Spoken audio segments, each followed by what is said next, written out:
बिस्मिल्लाहिर्रहमानिर्रहीम। Chloramphenicol discuss करने लगे हैं। इसकी मेडिसिनल केमिस्ट्री पे फोकस होगा। तो क्लोरमफेनिकोल बेसिकली एक एंटीबायोटिक है, प्रोटीन सिंथेसिस इनहिबिटर है। 50S राइबोसोम पर इसका इफ़ेक्ट है, ठीक है। और ये इसका स्ट्रक्चर गिवन है। इसके स्ट्रक्चर पे भी डिटेल में बात करते हैं, SAR वगैरह, ठीक है। और अब आते हैं इसकी सिंथेसिस की तरफ। तो जब हम इसकी सिंथेसिस पे आते हैं तो शुरू हम करेंगे पैरा नाइट्रो एसीटोफिनोन से। अच्छा जी, पैरा नाइट्रो एसीटोफिनोन क्यों कहा है हमने इस स्ट्रक्चर को? क्योंकि पैरा पोजीशन पर जो है नाइट्रो ग्रुप मौजूद है। इसके अलावा एसीटोफिनोन क्यों कहा है? ये देखें, कार्बोनाइल कार्बन है, ठीक है। उसकी एक साइड पर ये CH3 मौजूद है और एक साइड पे फिनाइल ग्रुप मौजूद है। अच्छा, इसका हम रिएक्शन कराएंगे ब्रोमीन के साथ। तो जब ब्रोमीन के साथ रिएक्शन कराएंगे तो ब्रोमीन जो है ये यहाँ पर हाइड्रोजन को रिप्लेस करके अटैच हो जाएगा, ठीक है।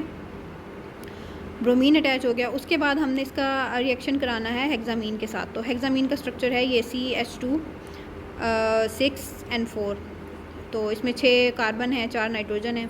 जब हम इसका रिएक्शन कराएंगे तो उसके नतीजे में हमारे पास बनेगा alpha amino para nitro acetophenone.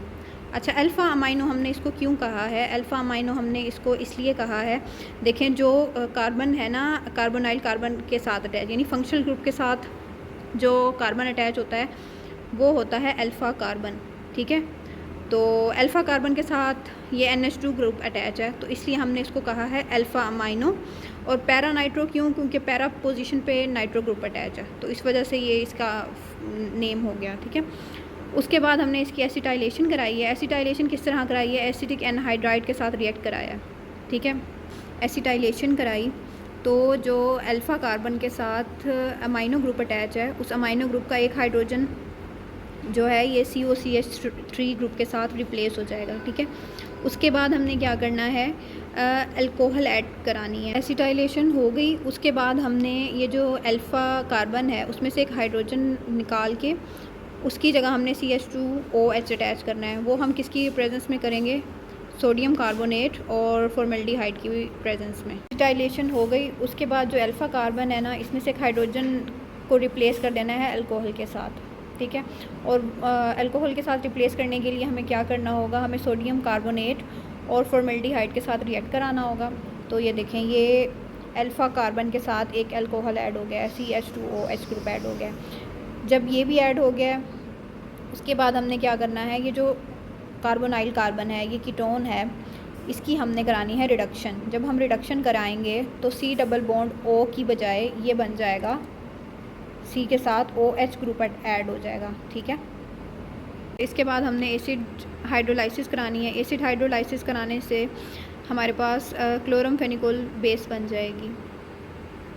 और एसिड हाइड्रोलाइसिस में क्या हुआ था कि ये जो NHCOCH3 था उसकी जगह सिंपली NH2 आ गया हमारे पास, ठीक है। अब ये क्लोरमफेनिकोल बेस रेडी है।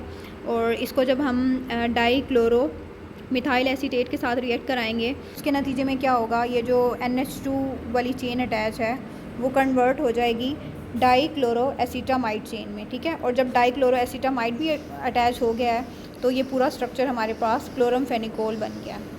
क्लोरमफेनिकोल के SAR की बात करें तो 2 चेन्स अटैच हैं हमारे पास। एक साइड पर ये नाइट्रो ग्रुप अटैच है और एक साइड पर जो चेन है उसमें डाई क्लोरो एसीटामाइड मौजूद है। तो नंबरिंग हमने इस साइड से करनी है जिस चेन में डाई क्लोरो एसीटामाइड मौजूद है, ठीक है।